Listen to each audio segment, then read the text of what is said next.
Мен Бауыржан Момышұлы атындағы Алматы Республикалық Жас ұлан мектебінің тәрбиеленушісі Ұлан Шабнабек Сұлтан. Мен бүгін осы мектепті бітіріп жатырмын және бітіргеніме өте қатты қуаныштымын. Мен келешекте Қорғаныс министрлігінің әуе қорғаныс күштеріне түскім келеді және келешекте генерал болуды армандаймын.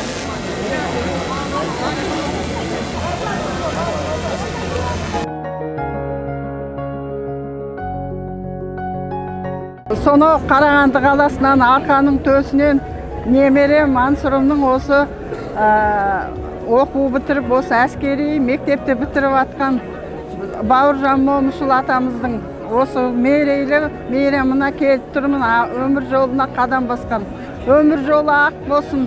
Бауыржан атасындай арлы, намысты, рухты, қазақ рухын жоғары көтерген алдыңғы қатарлы азаматтардың бірі болсын деп тілеймін.